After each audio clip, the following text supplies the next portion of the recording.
Esse é o Ancapsu e nós vamos falar agora sobre o problema que o Lula está criando para o Brasil, até com um artigo que ele escreveu nas revistas aí no mundo todo. Vocês sabem, a gente já falou em outros vídeos, que o Lula está querendo se posicionar como o grande anti-Trump. Não porque vamos nos unir para brigar contra o Trump, contra as Big Techs e não sei o que lá.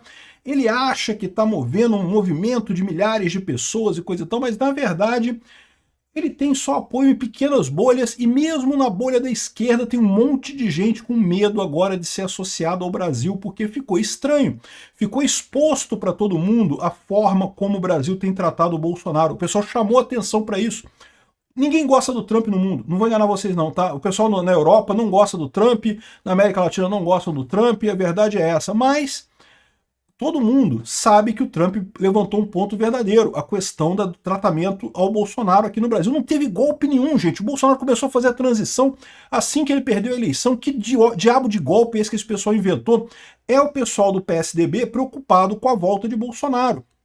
Sabem que o Lula é uma tragédia, sabem que Bolsonaro vai voltar, e eles querem achar alguém da intermediário que não seja o Bolsonaro nem o Lula. A culpa dessa crise é da isentosfera. Pois bem, o Lula, nesse meio tempo, está criando esse artigo tentando dizer que não sei o que lá, só que o artigo poupou a Rússia e a China. Criticou os Estados Unidos ali no Irã, na faixa de Gaza, mas não falou nada da invasão da Rússia na Ucrânia, não falou nada das arbitrariedades da China no Tibete com os Uyghurs, as ameaças da China contra Taiwan.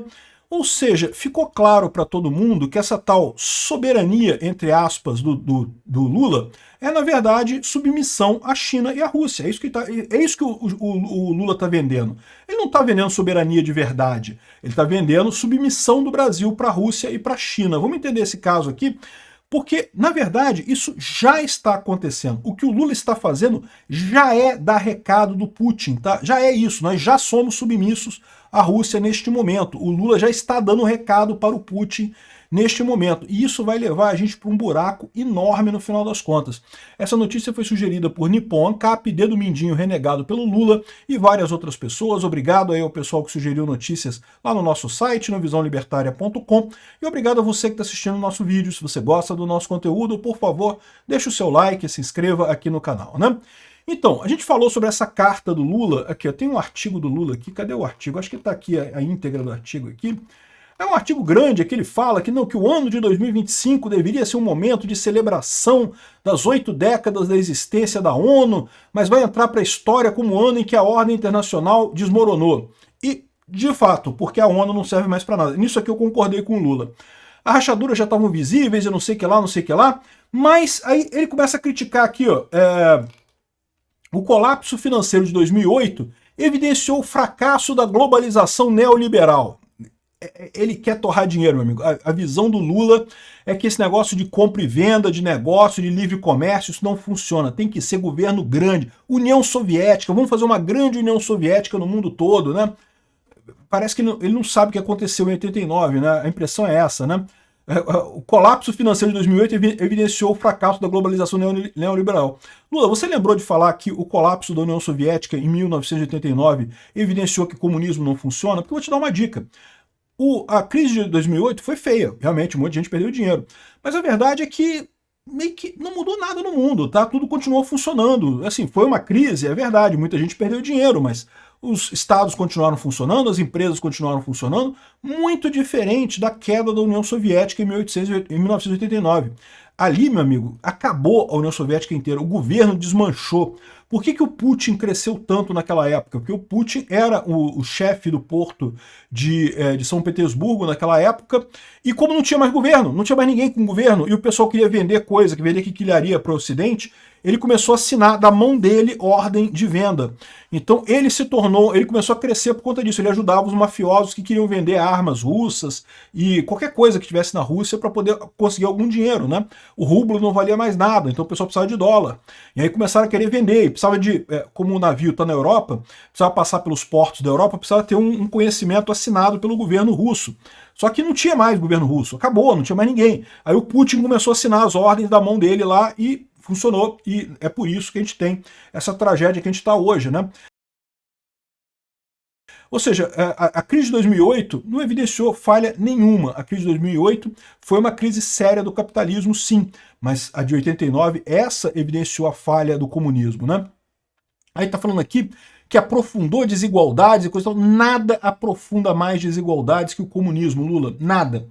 Enfim, aí começa a falar aqui, e depois ele começa aqui, ó. Os países ricos são os maiores responsáveis por emissão de carbono. Aí começa a choradeira de não sei o que lá, né? E aí ele critica a questão da invasão da faixa de Gaza, que como é que pode na faixa de Gaza os Estados Unidos atacar o Irã, e não sei o que lá, critica... Aqui, ó, tá aqui, ó. Incapacidade de superar diferenças fomenta a nova escalada de violência no Oriente Médio, cujo capítulo mais recente inclui o ataque ao Irã. E peraí, e o ataque da faixa de Gaza contra Israel, os 1.200 mortos e os outros tantos sequestrados pelo Hamas, o que acontece? E a invasão da Ucrânia, Lula, cadê? Ou seja, o Lula me faz um artigo aqui que ele queria se posar como líder, né? Não porque eu vou liderar o pessoal que quer brigar com o Trump, não sei o que lá e coisa e tal. Ele não está percebendo o grau, como está sendo percebido pelas outras pessoas, porque ele está na bolhazinha dele, a bolhazinha dele é só o pessoal da esquerda, só de reforço ali, só o pessoal dizendo, é isso aí, Lula, vai lá, Lula, bate no Trump, Lula, vai lá, Lula, bate no Trump, Lula. Eu quero só ver onde é que vai parar isso, meu amigo. Porque o final é o seguinte, o pessoal está percebendo que ele criticou a ordem global, mas poupou a Rússia e poupou a China também, não falou nada mal da China. A China é a grande poluidora, ele falou da poluição dos Estados Unidos e da Europa, mas é a China que é a grande poluidora, e a Rússia, que também polui pra caramba no final das contas. Cadê a crítica a eles, Lula? Ou seja, o que evidenciou essa cartinha do Lula? Que ele não está lutando por soberania, coisa nenhuma. Ele quer jogar o Brasil na Rússia e na China. Mais do que isso. A impressão que dá é que ele já está fazendo ordem do Putin e do Xi Jinping. No momento que o Lula falou sobre moeda do BRICS, o que ele está fazendo aqui? Ele está tentando emplacar um discurso que é um discurso do Putin. A pessoa mais beneficiada por uma eventual moeda dos BRICS é o Putin, porque o Putin hoje não consegue acesso aos mercados internacionais porque ele está sancionado pelo Ocidente por ter invadido a Ucrânia. O Lula não criticou em nada a invasão da Ucrânia, não falou nada da invasão da Ucrânia, e é o cara que está vendendo essa história de moeda dos BRICS para beneficiar o Putin. Ou seja, na verdade o que está acontecendo agora é que a gente já perdeu a nossa soberania. Esse pessoal que fica falando soberania, soberania, soberania, a gente já está vendido para a Rússia. O Lula já é agente russo, né? Aqui, ó, o Lula falou em artigo que de 8 países, ele publicou esse artigo em 8 países, achando que ia ter resposta de um monte de gente, ninguém falou nada, meu amigo. Aqui, ó, empurram tarifas para uma espiral de preços altos e estagnação. Eu concordo que tarifa é uma coisa muito ruim, eu sempre falo isso, sempre critiquei o Trump pelas tarifas dele, acho que é uma coisa muito ruim, acho que não deveria ter tarifa, mas o problema é o seguinte, né, é o instrumento que o Trump está usando para evitar a coação. No caso do Brasil é muito claro isso.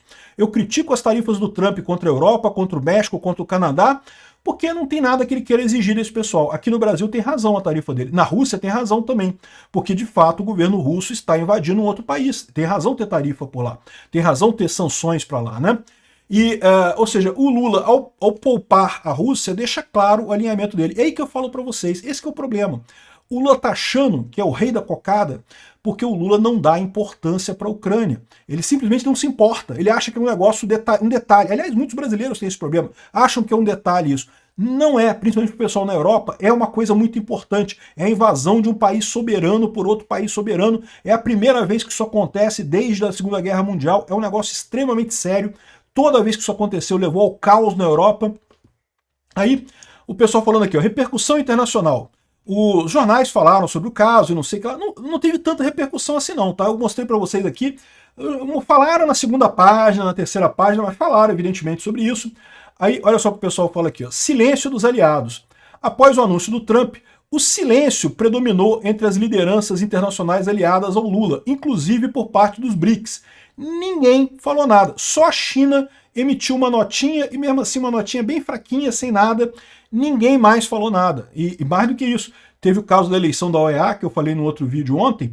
A eleição da OEA, o Brasil perdeu de muito exatamente porque ninguém queria se associar mais ao Brasil, meu amigo. Tá todo mundo preocupado. Durante a cúpula dos BRICS é que isso incomodou o Trump, não sei o que lá, a questão do ataque ao dólar, né? Que, de novo, o Lula está fazendo isso a mando do Putin. O Lula é o boneco de ventríloco do Putin. Aqui, ó. Mas nem as lideranças dos países que fazem parte do bloco saíram em defesa do Brasil. O professor de Relações Internacionais, fulano de tal aqui, explicou que, de maneira geral, os países que são alvos dos tributos do republicano priorizam resolver a própria situação. Eu falei para vocês, está todo mundo preocupado em resolver o próprio problema com o Trump. Eu vou criar outro problema para defender o Lula? O Lula que se defenda lá, meu amigo. Boa sorte aí, Lula. Não vou defender você, não. E não é só isso. Como eu falei para vocês, o fato de que o Lula está dando pouca importância para a Ucrânia, está cagando para a Europa, só quer ajuda da Europa, não quer ajudar a Europa, agora vai cobrar o preço para ele, né? Ou seja, a Europa também não tem tanto interesse assim em salvar o Brasil no final das contas. Não me entenda mal, tem muita gente na Europa que não gosta do Trump, muita gente que quer brigar com o Trump, que acha que o Lula falou super certo e coisa e tal, mas no final das contas, esse pessoal não quer se ligar com o Lula não, porque até eles percebem que o Lula está do lado errado da história. O Lula está repetindo, com essa tentativa de fazer uma grande posição global, está repetindo o acordo Turquia-Irã-Brasil de 2008. Você sabe o que é isso?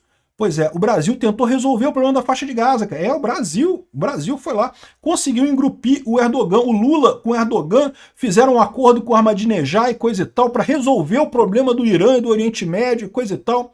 Você sabe o resultado disso, né? Lógico que não deu resultado nenhum, né? Evidentemente, né? Foi uma palhaçada enorme. O pessoal passou a evitar o Lula, porque o Erdogan ficou constrangido com esse negócio, dessa iniciativa do Lula, né? O Lula só fez merda. O Lula se acha muito mais importante do que é. O Brasil é um país muito importante, não tenha dúvida, mas não é essa importância toda de achar que o Lula quer Nobel da Paz, que ele se acha muito mais importante do que realmente é, né? E ainda tem um problema. Esse negócio do Lula poupar a Rússia, do Lula estar obedecendo a Rússia, eu não sei se vocês estão sabendo, mas recentemente lá nos Estados Unidos, o Trump mudou de lado, tá? O Trump mudou de lado. O Trump já falou que vai ajudar a Ucrânia, vai botar sanções na Rússia. E uma legislação que está passando no Senado americano propõe 500% de tarifa em países que compram produtos de energia da Rússia. Ou seja, não é nem comprar petróleo da Rússia, qualquer produto de energia da Rússia, se um país comprar, vai receber 500% de tarifa. Você sabe que o Brasil é um dos maiores compradores de óleo diesel da Rússia nesse momento, né? Eu sempre falei aqui, eu falei, olha só, diesel manchado de sangue a gente não precisa. Ah, mas vai ser mais caro o diesel. A gente vai pagar mais caro. É importante. Sai muito pior comprar diesel manchado de sangue, comprar fertilizante manchado de sangue. Não vale a pena. É uma economia burra no primeiro momento que você vai pagar muito mais caro mais adiante. E está arriscado isso acontecer exatamente agora. Essa legislação ainda tem que ser aprovada na Câmara, tem que ser aprovada no Senado, tem que ser aprovada na Câmara e tem que ir para a sanção do Trump. Mas tudo indica que vai acontecer.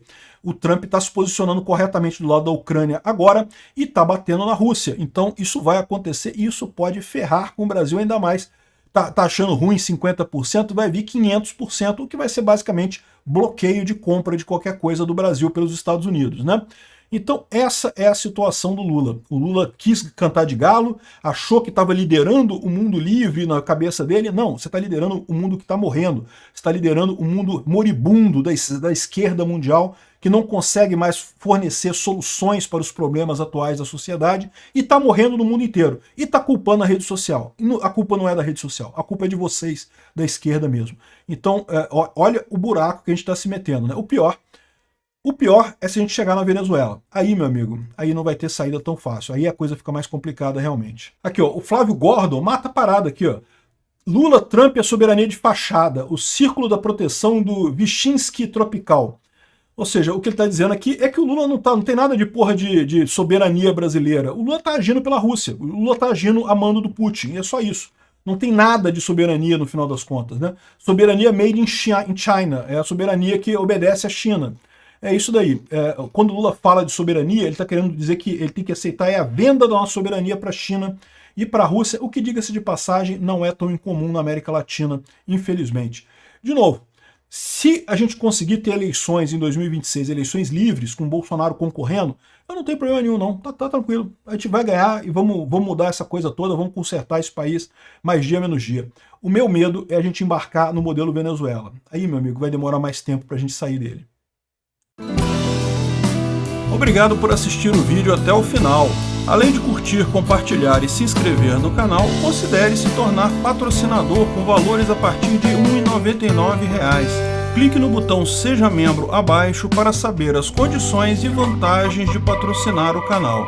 Mais informações sobre o nosso projeto, visite nossos sites indicados na tela.